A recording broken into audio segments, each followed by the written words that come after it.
Hello, I'm Chris Flisher, and welcome to Turning of the Wheel, an intelligent, lively discussion on astrology, art, and adventure. Timing is everything, and as the great wheel turns, we are best prepared when we are best informed. Join me as I explore the current planetary alignments and offer insights for coping with change. Educational, informative, enlightening, the Turning of the Wheel is a welcome pause in your daily swirl of constant change. Through intelligent discourse, inspired guests, and educational segments, I will help to enlighten your knowledge of astrology and guide you to accept change as the great wheel of life turns. Call in with your questions and speak with some of the greatest visionaries in the time-tested practice of astrology. Turning of the Wheel, Astrology, Art, and Adventure with Chris Flisher, each week on Turning of the Wheel podcast.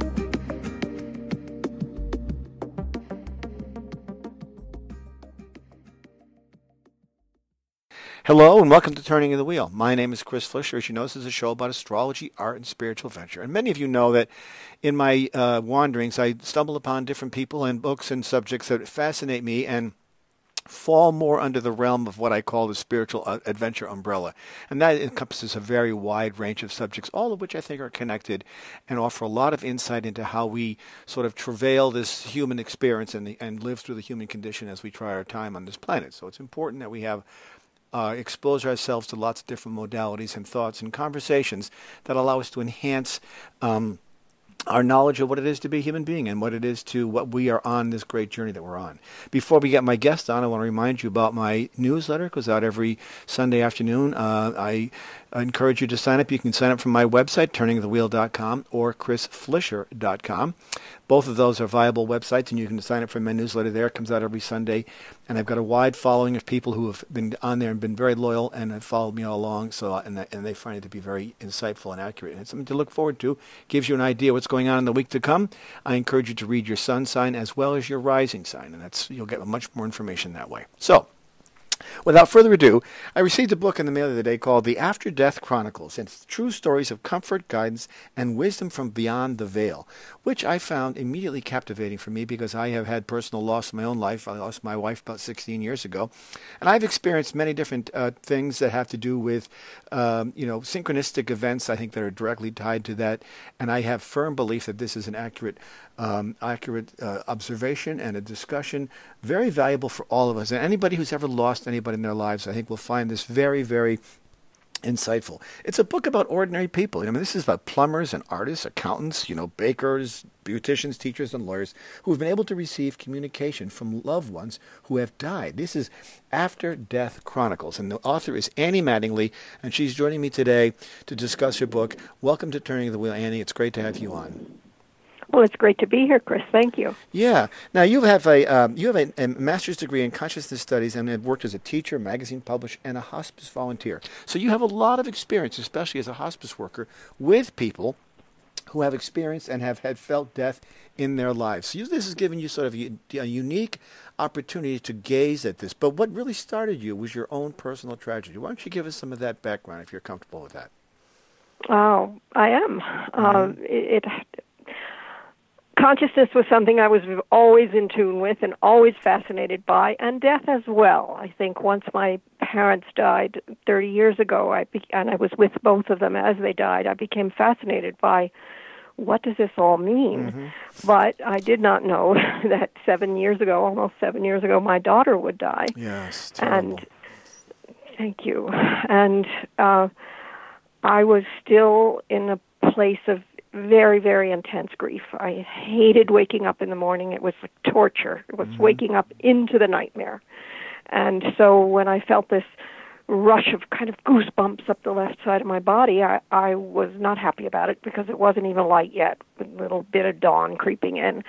And I turned over and snuggled back into the bed, and it happened again, and I put the pillow over my head. And the third time, I sat up and, looking in retrospect, completely surprised myself because I looked around the room and I said, "Randy, is that you?" And if it's you, that was my daughter's name, Randy. If it's you, do something, let me know. And I'm looking around the room and nothing's happening. And there's a little pause. And then her voice, it was just her voice. It was just as though she were in the room, in the physical, said, "Mom, your body knows." And of course, that's how I had felt her, through my body. And I realized that my body did know, and that I knew. That is a way that my body is a kind of a good conduit, I guess. That's how I recognize truths and magical and different things. And that is, to this day, although 7 years have passed and it is not the same as it was with the initial visitations when we spoke often, she still makes those little goosebumps come up the left side of my body. Interesting. You think this is sort of a direct contact from her, and it manifests through the antenna, which is your body, so to speak? Yes, yes. And this is, there are those who study the means by which intuition happens, who talk about different kinds of people. Some people see. I never see anything. And other people hear. I do hear and feel in their bodies. And I'm one of the ones who hears and feels in the body. Interesting. And it's funny because when you think about this is you get a distinct impression. You get a distinct sort of almost as if it's a wisp of a sort of an electric charge or a touch that you can just feel from, and you know that this is, you're in connection with your daughter at this point. Yes, and that's pretty universal. In all the 80-some, it's more than that. It's probably pushing 100 people that I've interviewed. That's the moment at which this becomes real.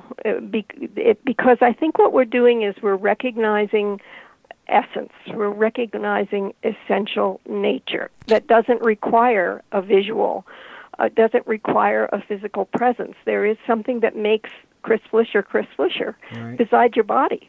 And the same for me and for everyone. And I think that's what we recognize. I see. My essence recognizes her essence, and so on and so forth.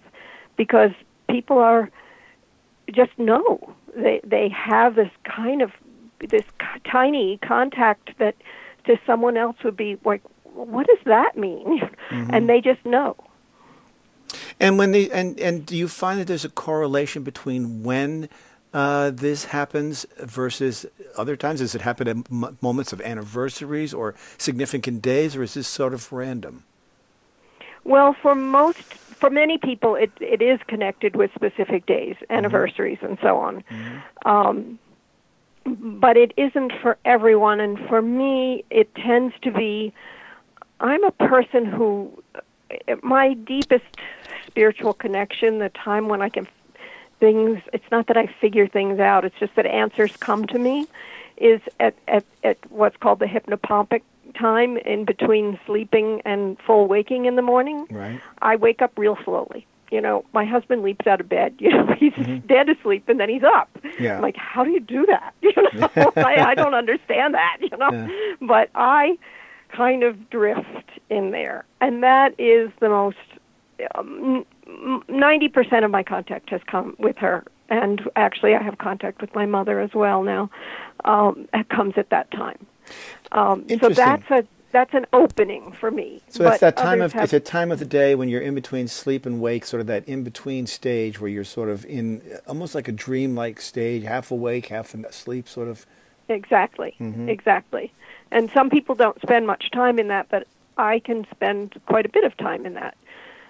So that's my time. And when you first discovered this, did you feel as if you had worked towards this in any way, or had you tried to do this, or did this just happen to you sort of out of the blue?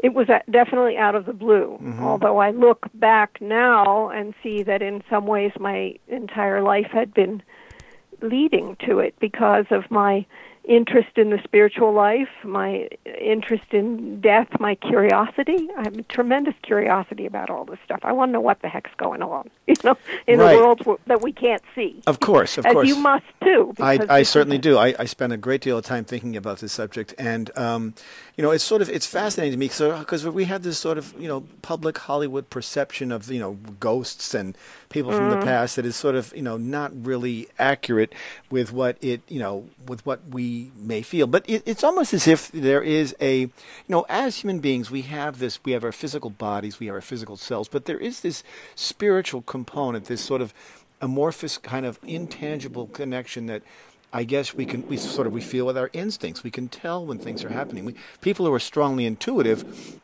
have the ability to read people. They have the ability to understand what's going on. And I think it's that in that realm that we have the ability to connect. It's sort of in that sort of portal. Is that correct word to use, in that sort of framework where you're able to sort of reach out and get into this mindset where you're able to touch and reach at someone who has perhaps passed? Yeah, absolutely. I think it's a very good word. Mm-hmm. I think there's an opening that can occur between the invisible worlds, or the invisible people in this case, and ourselves. And I think in the sense you asked me if I'd been preparing for it, certainly not in a direct way, I want communication with my daughter. Mm-hmm. But in that I think I have worked in the realm of that portal for a long, long time. Yeah. Do you think anybody can do this? Is this something that requires... anybody who has lost someone significant and wants to get in touch with them, do you think that anybody has the ability to do this? Is this something one can learn, you think? I hope it is something that we can all learn. Mm-hmm. I think that on an intellectual basis, on a theoretical basis, yes, it's possible for everyone. However, I have people I love who would seem to have incredible desire to connect with someone who has passed in their lives and not be able to do it. And I don't have an answer for that. Yeah, so it's interesting. Mystery in here. Right. We all, grief takes on many different forms, and it manifests itself in a multitude of ways over a vast array of years and a vast array of emotions. I've experienced ups and downs and ins and outs and all sorts of things when thinking about grieving. When you come to this point, it seems as if we can all pine for someone that has gone on, who has passed. We can all mourn for someone. We can all feel empty and aching and missing them and live in deep sorrow for a long time. But when you turned the page and actually had this contact, did this shift your perception of that grief process at all? It did over time. It did not at once. It was incredibly helpful, of course, because this big component of is she okay? Right. That I hadn't really verbalized had to be altered. But as far as it still was a lengthy process, and I still grieve for the loss of my daughter. Of course. And I think grief I think grief does take different forms over time. And I've had situations where everything is going along fine, and it's been a long time between. And yet, out of the blue, I'll just get struck by it once again, and it just comes up. Right. It sneaks up on you when you least expect it, I think. That is for sure. Yeah. But, I'm wondering if your experience in this, in your after-death chronicles and your stories of your experiences with your daughter, if it has eased that in some capacity. I think I think you would take heart in the fact that you can reach out. Do you find that you have the ability to sort of just, for lack of a better word, dial her up in some way? I did in the beginning, and I don't anymore. Okay. Now she comes when she comes. I have to say that I make conscious effort to be available in that early morning state. Mm-hmm. And sometimes she's there, and sometimes I think she's always there, but sometimes she makes her presence known. Right. But I can't dial her up. No. But I do have a very clear sense that if I really needed her, not what should I do today kind of thing, or how should I handle this interview, not the daily parts of my life, but in some huge way. Mm-hmm. Like, I don't know, there's a truck heading down the highway towards my car or something like that she would be there. She is there. There's a sense that she is there.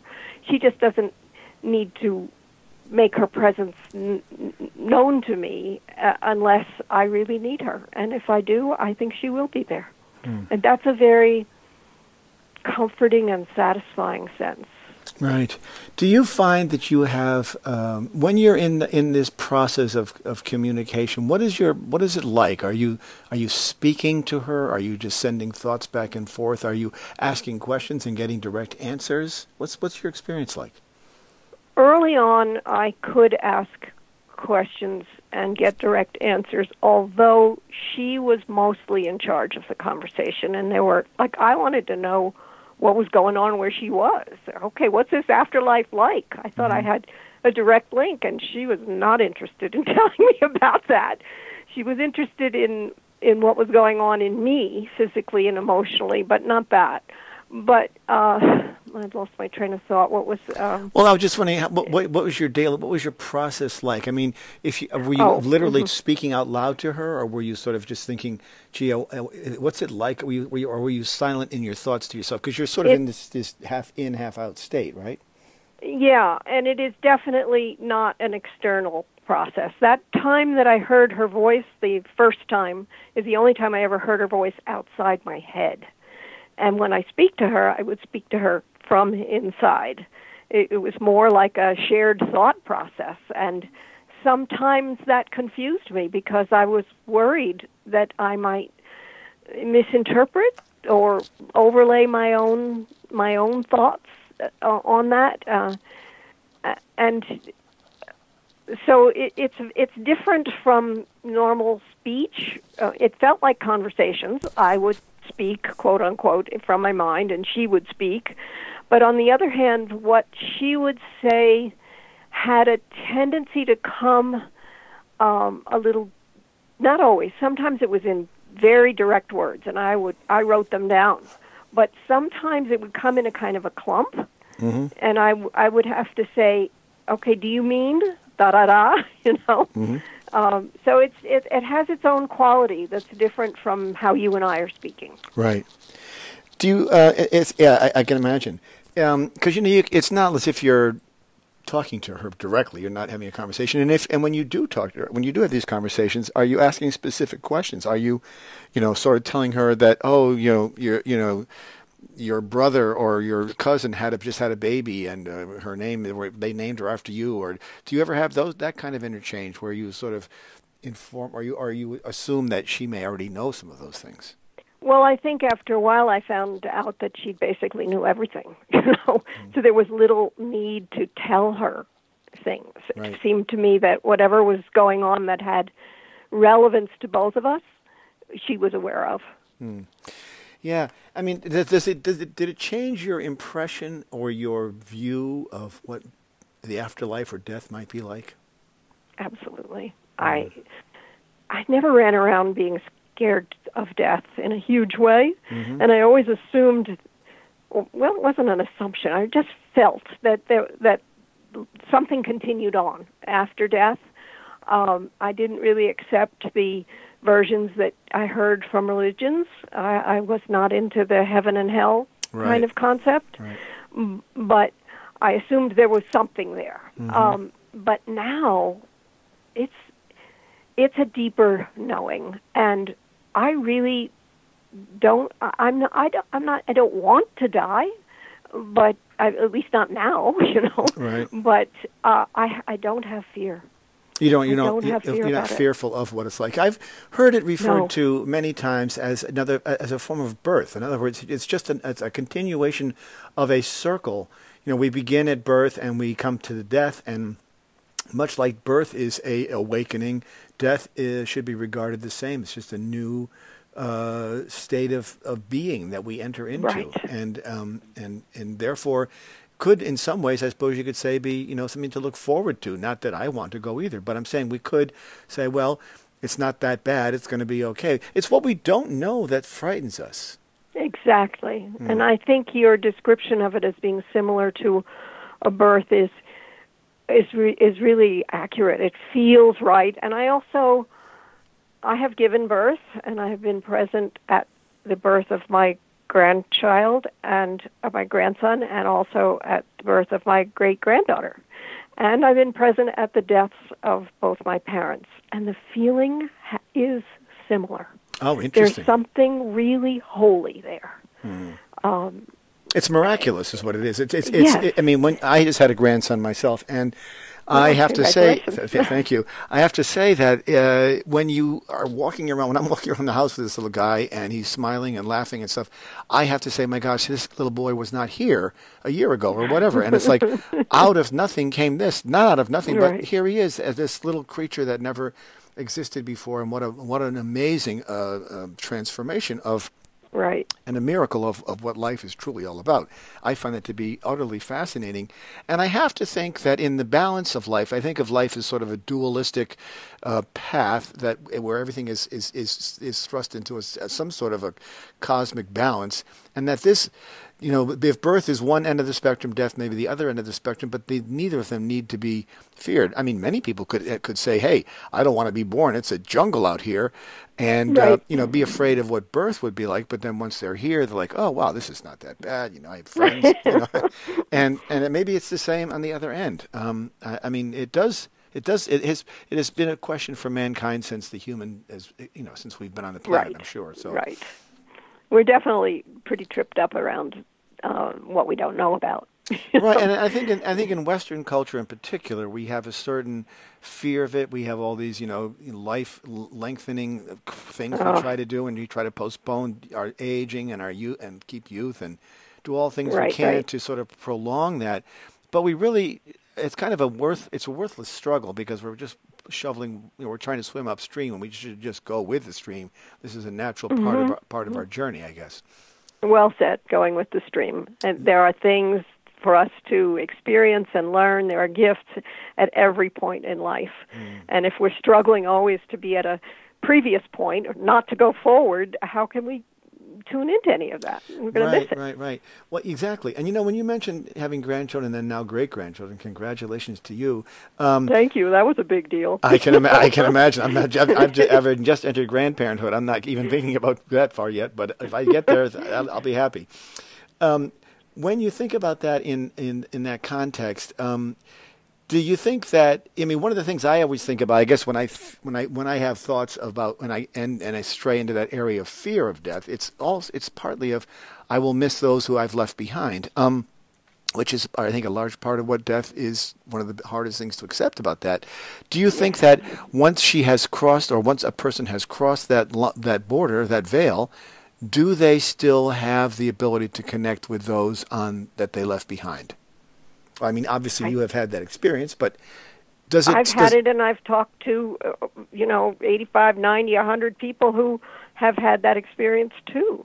And the people who are deceased are so loving. They care so much about the living still. Their desire to comfort and reassure is very, very large, and their ability to love seems to be matured. Huh. And just to stray briefly into this sort of the Hollywood world of it, do you think the opposite of that occurs? Like, if supposing a person is murdered by someone, do they come back to haunt the other person, or is there that component as well, or do you think this is mostly strays into the area of sort of unbounded love?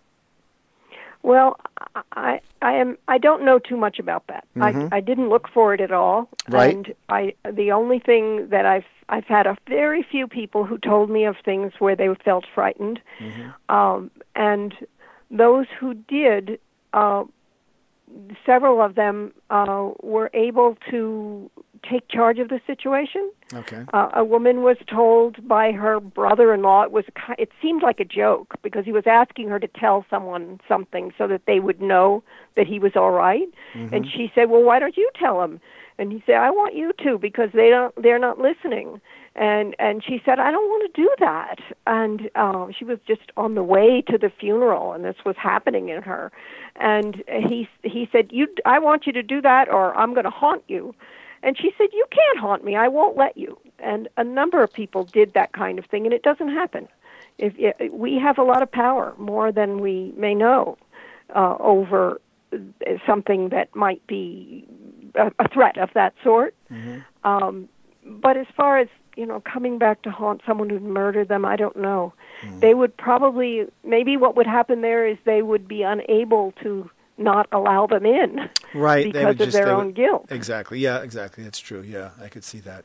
That was just a sort of airing on the other side of the story. Do you think that this is a timeless connection? Do you think that will always exist in your life until you are there at that same point? And then what will that be like then, do you think? I don't know what it'll be like then, but I do think it's timeless. I think that, there's a phrase, I think it's a Jewish phrase, that nobody really dies until they're forgotten. Right. As long as someone still loves them. And that's this sort of the sense that I have, that there is no real relationship with time. I've heard of people not having connection with a deceased beloved for 30 or 40 years and then having the connection. And others have the connection right away after death and then they don't have it again. But I'm a little... time is one of those great mysteries. I'm not sure what it really means. Yeah, it is an incredible mystery. I've had many different shows about time, and it's just too hard to wrap our heads around. It seems as if we have to. It's more like a continuum of some sort. We're on a stream. We're moving. But we can't go back. It's like, I always use the term of a helios, sort of like a corkscrew. We're going around and around, but we're always going further down the road as we go. We always keep progress, and time is just a fascinating subject in itself. But I think you touched on the one component that sort of cements it all together, which is this character of love and affection and the thought. And when you carry someone in your thoughts or you think about them, it is a profoundly, it's a reminder. It brings you back to their funny characteristics, and it may bring you back to some things you didn't like about them. But right, all the whole range of emotions are there. Just as I have days when I can sit back and laugh about things that we did together. Other days I'm sorrowful that I can't relive them again. I feel bad for my children who lost their mother. It has multitude of different levels to it. I suppose you could say, everybody says, well, it gets better as time goes on. It does in some ways. But then again, as I said, there's those moments when, boom, out of the blue, you just get hit with this wave of grief and remembrance that is real today as it was, 15, 20 years ago when it happened. When the corkscrew moves around to that place, it can hurt just as much. Yes, exactly. That's the best way to put it. Yeah, that's a very, very interesting place. We are talking today with Annie Mattingley. Her book is called The After Death Chronicles, True Stories of Comfort, Guidance, and Wisdom from Beyond the Veil. And the basic premise is the idea of being able to reach out to those who have left us and be able to converse with them and keep that connection alive, even if it's not in the physical form, at least it is in the emotional and intuitive and sort of spiritual form. Her website is Annie Mattingley. It's ANNIE is Annie, and Mattingley is MATTINGLEY.com, AnnieMattingley.com. She's an author and a speaker, and she's just completed this book called The After Death Chronicles, True Stories of Comfort, Guidance, and Wisdom from Beyond the Veil. We're going to take a short break. I'll be back. I want to continue my conversation with Annie and find out more about this fascinating topic and some of the experiences she learned in her research. So hang in there. I'll be right back. What is your destiny? Where are you going? What is your real purpose? Do you know? Do you want to know? Of course you do. It's your duty to yourself. We are all here for a reason, and we all have great potential. Discover all of this and more with a professional astrology reading. My name is Chris Flisher, and I can help you. Discover your strengths and work on your weaknesses, and live your life to its fullest capacity. Based on your birthday, birthplace, and birth time, an authentic astrology reading will allow you to live your life to the fullest and reveal your true purpose. Only real astrology can give you real information. It is your destiny, and it is your path. Write me at chris@chrisflisher.com and book a reading today, or call me at 978-393-1036. That's 978-393-1036. www.chrisflisher.com.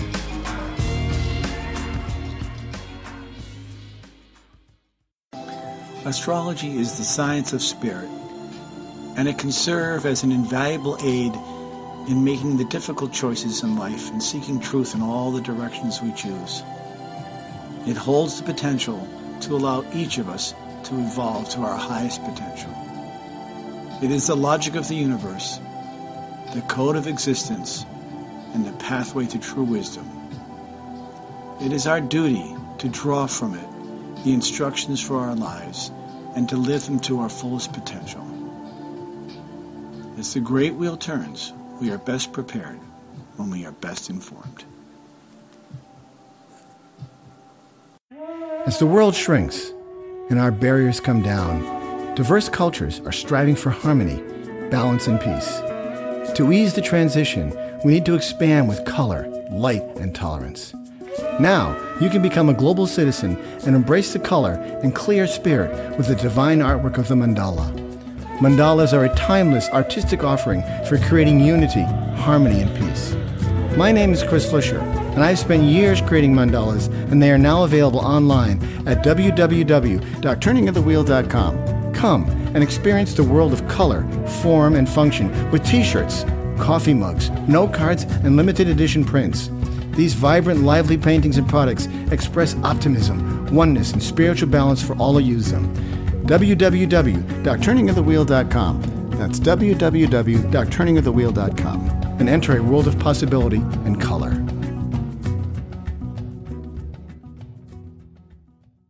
Okay, welcome back. We're talking today with Annie Mattingley, the author of the After Death Chronicles, True Stories of Comfort, Guidance, and Wisdom from Beyond the Veil, which sounds very ominous, and I'm sure it's a fascinating subject for many of us because we all have lost people in our lives, parents, grandparents, even pets, all of these people, and important figures in our lives. And they do, I think, leave an imprint on our hearts, and we are able to manifest that. And it seems as if we are sort of vessels of this energy that is this love that spins around inside of us. And I think that's the great connection that sort of holds us together, I think. And that's that thread that runs back and forth across the ether into this other's area.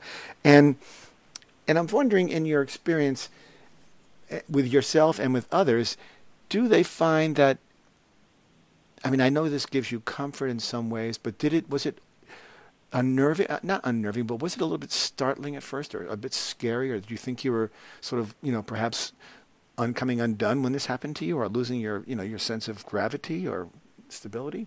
I didn't think I was coming undone, and it wasn't scary at all, but it was definitely startling. You know, I was kind of like mouth hanging open for about 24 hours, but everything in my beingness and my body was so accepting of it that I had to come into some kind of integrate that. Right. The mental response, which was, oh my heavens, how could this be? Mm-hmm. And some people do have a little bit of trouble in the beginning with being startled, beyond startled.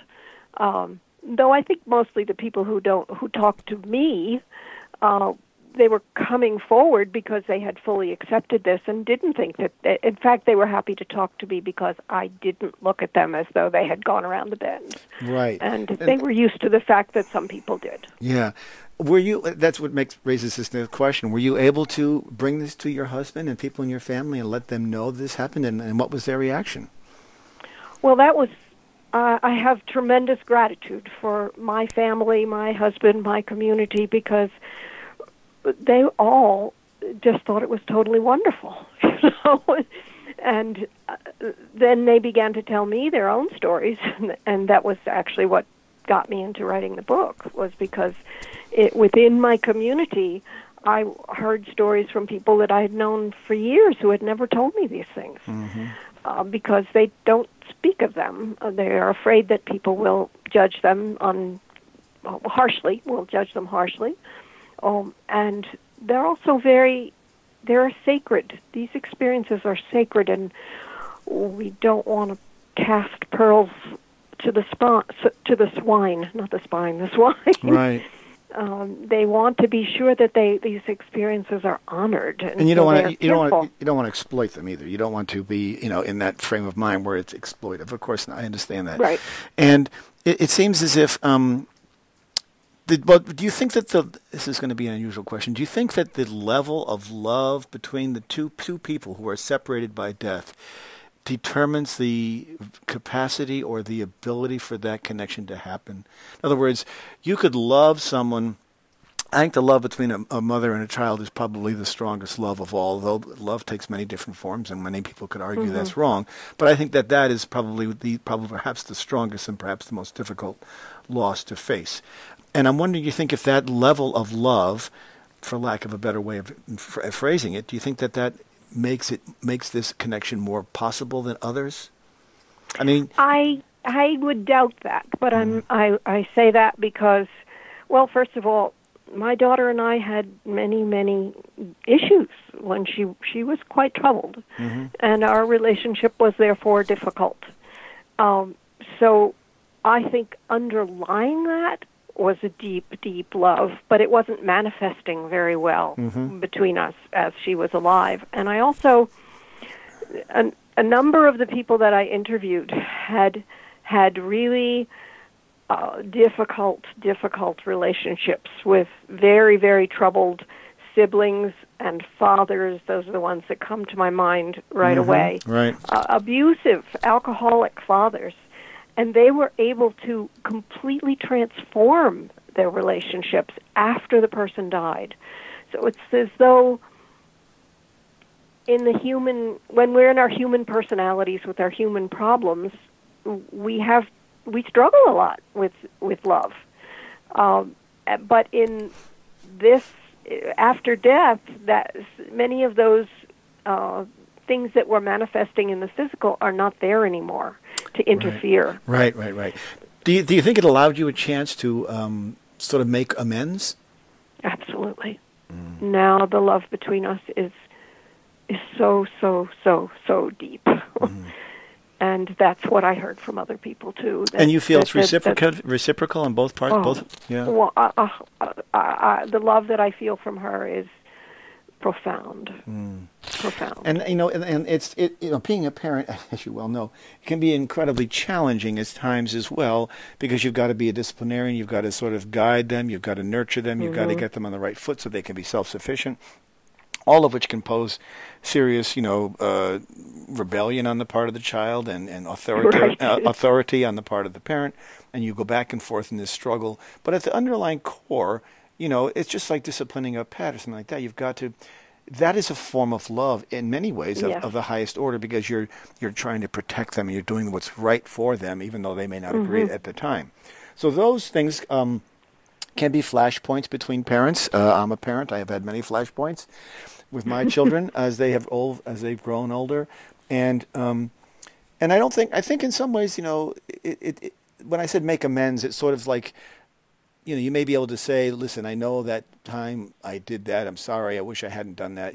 Forgiveness is all part of this. And this is one of the do you think that do you think guilt enters into this at all as a sort of a way of inspiring this? I mean, that's kind of an odd question, I suppose. If we have, let's put it this way, if we have experiences, like I have a good friend of mine who was in a fight with her son, and her son went charging out of the house, and he was about 22 years old, and he subsequently was killed that evening. And so they left that relationship in that sort of unfinished, hasty situation. And so there was obviously great guilt to carry around and even heartbreak. Like, why can't I go back and relive that situation? Do you think that would be something that would be a catalyst for this kind of a I connection? think it's a possibility that if both parties are willing to move through that back to the true loving state, it's a wonderful situation in which healing could occur. But that requires a certain kind of person to do that. That requires the person who may feel the guilt, the person who's left behind on earth. That would require a certain type of person who's willing to embrace this concept and say, yes, I believe this can happen. Do you find that people are reluctant to enter into this realm of possibility and to entertain this idea as something that's likely and is in fact true, according to what you see? Well, not too many in my community, most people seem to be at least open to it. But there's a kind of a variety. I mean, I had a friend that I ended up interviewing who had an experience when he was a boy, and he considers himself an atheist. And he says, I have no home for this, but he believes the experience. Well, when you say no home for it, I mean, being an atheist, you think that he had to frame it in some sort of a religious context? Well, he had no belief that it was possible to have a connection on a non-physical level, and yet he experienced it. You know? And he didn't know. He said, "I don't know what to do with it, but I know it happened." Wow. You know, so. I don't know what to do if I know it happened. So yeah, but there has to be a degree of faith, and I use that in quotes, quote unquote, to be able to enter into this, because you have to entertain the possibility of it existing, of this being able to happen. You did not have that. You did not enter into this saying, "Oh, I want to connect with my daughter." This just sort of happened to you, and you came to it that way. Mm-hmm. Which is much different. That's much more of a revelation for you then, an epiphany. Well, I had one experience earlier that was very different, and it was really the only relationship that I had to making contact with the people beyond death. And that was, I had a very powerful dream after the deaths of my parents in they died in the end of 84, so this was early 85. And it definitely helped me with what I was going through. With their deaths, so I was open to the reality that there could be connection, but I never thought of it as being possible beyond dreams. My dreams are very important to me. I belong to a dream group. I spend a lot of time with my dreams. They teach me a lot, and I just narrowed it down. If somebody had asked me about after-death communication, I would have said, "Oh, you mean dreams?" So right. I mean, there was a little opening, but it was very different the way it happened. Did it shift your way of thinking about life in general, and perhaps now? I mean, it has for me. Now that I've experienced it firsthand, I regard life differently, but simply by virtue of saying, "Look how quickly life can change. Look how horrific it can be." Right. Isn't it better? Shouldn't we be spending more time appreciating what we have while we have it? It made me more present, I guess is the word I'm looking for. More fully present. Absolutely. It deepened all these concepts that I had to begin with about life and death and it being ongoing. They were enriched, and eventually and I do think this is directly grown out of this experience with my daughter. I've come to have a sense of gratitude for even the hard stuff, you know? Right, yeah. Which I don't think I had gratitude for. I was accepting of the hard stuff, but I wasn't grateful for it. But now I just see that everything has the potential to offer me gifts, and that is a very, very satisfying feeling. And, you know, I've already said I wasn't afraid of death anymore, but I'm sort of not afraid of the next moment, even though I am fully aware that everything can crash around my head at any second. I know, and it sort of it does shift your perception of life, and when you say gratitude for difficulty, I totally get what you mean there, because I had a similar experience. There's that, and as an astrologer, you may not know much about astrology, but in astrology we have, you have a chart and there's different angles and they're all geometric. And when they have a difficult angle, it's considered to be a challenge or a hardship in your life. Those challenges and hardships are there as growing steps. Really, they are. They're there to help you get to a place in time where you can accept, and having that challenge. It is a vital part of what it is to be a human being, and so therefore we cannot run from them. We should embrace them as this hardship is here to teach me something about myself, to make me a stronger, better entity, a stronger, better example for those younger than me. All of those things come into it. It deepens your experience tremendously, tenfold, about what the richness of what life has to offer. And I think it allows us to approach. Like you mentioned it earlier, sort of our ongoing fears that we have about, sort of this, we have only got so many chapters left in our books, and we've only got so much mileage left on our cars, metaphorically speaking, and as we get closer to that, you say, gosh, I don't want to leave my children behind. I don't want to leave my grandchildren behind. I don't want to leave any of that. I'm going to do the best I can. But we know that this is a fait accompli. It's going to come to an end.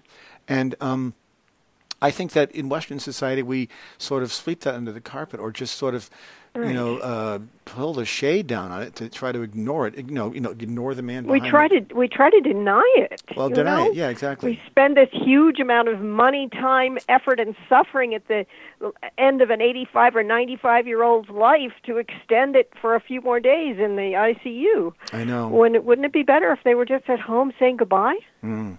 Oh, of course, yeah. And the whole idea of, the laws surrounding euthanasia and, have to be addressed in some ways. I'm sure there's some connection between the insurance companies and that, but who knows? But I mean, it seems cruel in some ways. I mean, there comes a point in time when you have to acknowledge this as a whole, and I mean, it raises all kinds of ethical questions. I mean, my head is spinning right now just based on what you said about what do you do. I think of the woman down in Florida who was on that machine for years, and the husband was faced with having to deal with whether or not to pull the plug on his wife, and her parents were involved. And this goes back to when George W. Bush was president, and I think his name was Schiavo was her name. I'm not sure if you're familiar with the case, but yeah, I don't remember the particular one. But it brings up great ethical questions, because we have to say to ourselves, who are we to say what is right for those who are in this spot? We really don't know. And this, of course, puts you into that. This puts you in the spot of being the hospice worker, where you're dealing with this every day. What you want is you're basically a midwife for the other end of the other birth, is what you're coming down to. As a hospice worker. Yeah. Mm. Really, really interesting. It does require a certain type of person. You've got to get to a mindset. Now, do you think you would have gotten there had this not happened to you? Do you think you would have been? I don't know. Yeah, I really don't know. Mm. This has been an incredible teacher. How can I imagine that the most terrible thing that happened to me opened me up in so many ways? But it has. Right. I have a deeper understanding of all kinds of things. I'm much more compassionate. Mm-hmm. Right. It gives you empathy. It gives you a much deeper, higher regard for the value of life, and it allows to discount some of those little trivialities that pop up in our lives that become annoyances. We can sort of frame them in a different context. Now we can say, "Oh, that's nothing. It's just my lights went off. Okay, well, they're going to come back on, or whatever."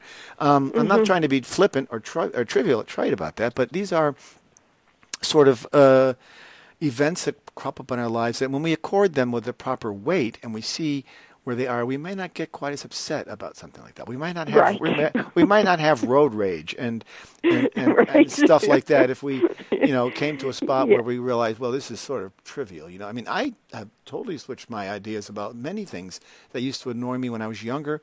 No longer bother me. I'm not sure if that's just the length of time I've been on the planet, or if it's more a question of tolerance. I think all those became enriched by experiencing such a traumatic loss in my life. It allowed me to appreciate them much differently.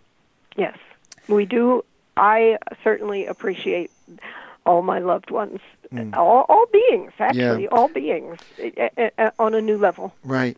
When you think of, did you ever have this sort of curiosity about what it was like on the other side? Did you ever? Oh, a lot. Yeah, I'm sure you did. And then what sort of conclusion did you come to? Or have you not come to one? It's still not there. I haven't come to much. I mean, I do have a kind of a theory, but it is definitely just a theory. Of course. That it may be as varied as life is. I mean, if you dropped somebody down from another planet in the middle of where I live, in the high mountains of New Mexico, or you drop them down in the desert, or you drop them down in Africa, they're going to judge this planet in very different ways. And it may be that the afterlife has many different versions. And I'm wondering, but I don't know this, if you have a strong view that the afterlife is going to be a certain way, if that's the way it is for a while when you get there, because that's a comfortable place for you. And maybe you can figure out that there are other options at some point, but I'm making guesses. So do you think in your sort of range of thought that each person that's born and each person that ever has been born has a unique spot in this panoply of what we regard as the afterlife? Do you think they're all there, or are we sent back again as reincarnated souls? Well, I am a strong proponent of reincarnation. I think that it doesn't make sense to me. If I just take this moment in time right now on this planet, there are people who are suffering unbelievably, and there are people who are blessed in a million ways. And that didn't make sense to me until I hit the idea that if we come back multiple times, we get to experience all kinds of things as teachings and growth experiences, as you were talking about them with astrology. And that is that makes sense to me, and that is a viewpoint that I came to decades ago, and then over time I began to have some awareness of various, I used to call them past lifetimes, but now since I'm unsure about how time works, I just say other lifetimes. Right. And there is a chapter in my book on that ties together two other lifetimes that I had with my daughter that make this one and her death make sense as a whole. It makes a whole one story, and it kind of completes a pattern. Do you think we stay within a certain soul group of people that are familiar to us, or there are people that need to be in our lives in order to help us, in order to evolve further? That's probably more accurate, I guess. When I think of a soul group, I think of a band of people who may be connected by some sort of common denominator that goes through their lives. And I wonder if that isn't there to teach people their individual, lessons. That's the plan that makes most sense to me. Right. I don't have any particular personal connection to it other than the fact that I suspect that my daughter Randy and I are in one of those groups. Right. And that's why we've had these several lifetimes together and why we've had this time after her death, because we are connected in a very deep way. But other than that, I don't know. No. I mean, these are all rhetorical questions. Obviously, none of us know. I'll tell you when I get there, I guess, is what it comes down to. Exactly. I'll call you from the farm. I'll give you a call. I'll keep your number when I go. I'll text you. It's kind of funny. Now that we've entered that realm of that world, can you imagine if we did get a text message from someone who'd passed? I mean, that would just be uncanny. Or if you got a phone call on your cell phone, now that we've entered this world of digital realm, if that ever happened, if that's possible. I mean, I'm just being facetious. I've heard of it. I've heard of it. I've heard of somebody having a full conversation with someone. This was actually a landline, but a full conversation. I think it was a grandmother, but the phone was being repaired. And after the conversation was over, they went out and talked to the repairman, and he said, "Are you crazy? This wire's been lying on the ground for 45 minutes." Oh, wow. That is pretty incredible. That is really incredible.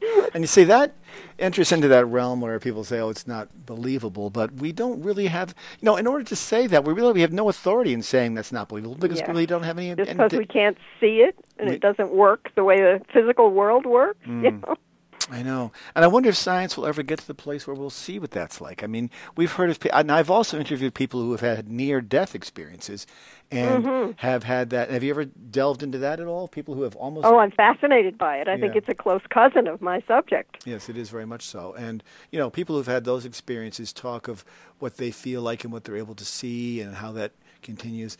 But, getting back to my idea before, so if we're all... And this would make sense logically. If we are the product of a mother and a father, so therefore, and those two people are unique, we are, the product that we become is going to be unique, always will be unique, as is every person in the world is unique. Even twins are unique. Right. So there's an endless list of infinite number of people, souls, spirits who have passed on, and they exist as that person. In other words, Abraham Lincoln is still out there somewhere, I imagine, and they come back as something else the next life. They come back as John Smith the plumber down the street or whatever. They come back differently as that, or in a different variation, or do I don't know. The question I'm asking, I guess, is sort of getting away from me, but I'm just thinking out loud in some ways about this because you'd think that there's this vast array of people, and how would they be? What would determine how they come back? Or yeah. Well, it certainly to me has nothing to do with punishment, and everything to do with learning. Yeah. And if we need to come, if there's something missing in us, we don't know how to feel grateful, we don't know how to feel love, then we could come back. For instance, if someone is a thief who just takes away from everybody because he doesn't understand that other people have the right to things, maybe that person would be reborn in a way where they would learn the value of respecting other people. I don't know what that situation might be, but it would not be as a punishment, not because, oh, you were a thief and you're bad. That's my sense of it. I can't see the creative force as being anything but benign. And so there's a book called The Afterlife of Billy Fingers, and in that, which the Billy Fingers dies and comes back and dictates this book to his sister. And he says that the soul doesn't care about suffering, it only cares about experience. So, and I think that's what we've just been talking about. It's something like the death of a wife or a daughter. It's horrendous, and yet out of that these are experiences, and they cause suffering, but they also have other higher results. They do. They do. I would say that out of every heart, there's a silver lining in every cloud. So yeah. It's not just a Hallmark card. It's really true. Yeah. No, I do believe that, and I tend to be an optimist, even though I'm a pragmatic optimist, at least, or cautionary optimist, I should say, in these days. And I think that's a type of. I mean, I do believe in this balance of life, this duality. I think that we walk a line between that where we have to do the battle the forces of good and evil equally. But when we're in that state of hardship or pain or sorrow, that experience leads us to a much broader understanding of life, and it's the idea of learning through the hardship. This is how we learn. This is how we grow. We evolve. We become more completely ourselves. And right. It's we vital. Human beings definitely need the 2x4 over the head. We don't learn that easily. Yeah. Start picking up a book and going, oh, gee, I should be more loving. So, I know. Exactly. In your experiences with the people that you spoke and interviewed and you recount in your book, did you find a sense of camaraderie with them, and was it an easy conversation to have? Very. I was kind of amazed. People were so generous in their sharing, and I think it's because they knew, because I had an experience, that they could trust me to honor their experience as something sacred and wonderful. And so people spoke to me very, very freely. It was quite wonderful. Each interview was a sacred experience. And these are people who inevitably learned, they grew through this hardship in some capacity. I think that's the common denominator. What would it take for someone who's grieving who has not had that experience? What would it take for them to get to that spot? How would they have to have an experience like this, or would they have to just sort of enter into it willingly and say, I'm going to go try to have this connection? Or could you do that? Or is this sort of, who would start this conversation, I guess? Well, there's a lot of mystery in that. I know that there are people. Julia Asante is a scholar in this area and a psychic, and she says that everyone can have this experience. I have seen a lot of people who haven't been able to, and I don't know entirely why. I think that I've heard some hints about how to make it happen. I mean, staying open to the invisible is the primary one. I think. That's the first. That's the ground. But then practicing gratitude. If people will have a little hint of an experience, a moment, but they're not sure, say thank you. Yeah. If we say thank you, they're more likely to come again. We can ask, pray. say, "I'd like this." It sort of gives the person permission to come if they will. Yeah. Yes, honoring our dreams, mm-hmm. that's important because that's the most common way for people to have these experiences. Yeah. And the synchronistic events that you speak of, were they directly tied to things that you and your daughter perhaps would know, only you two would know together, so that you knew it was genuine and uniquely from her? Well, the synchronous experiences were, I haven't really particularly had those, but my granddaughter did. My granddaughter did. She had some from her mom. She was getting ready to, she had just had a graduation, couldn't go to the ceremony because it was too painful, because her mom had been at her high school graduation. And she was packing up to go on to a different school and found a card congratulating on her graduation. She's looking at this. What is this? It was her 6th grade graduation.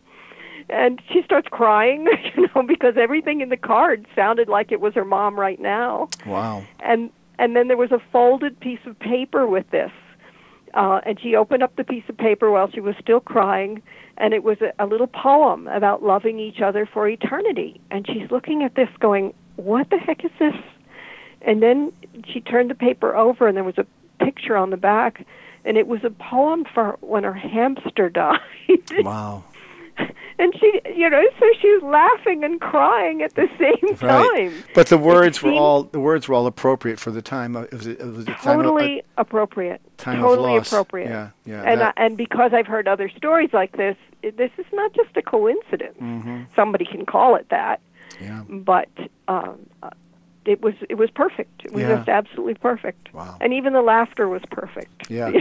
No, I mean, you've got to have that. You've got to have that. You absolutely have to have that. Wow. Really, really interesting subject, and I really appreciate you coming on today to talk about it.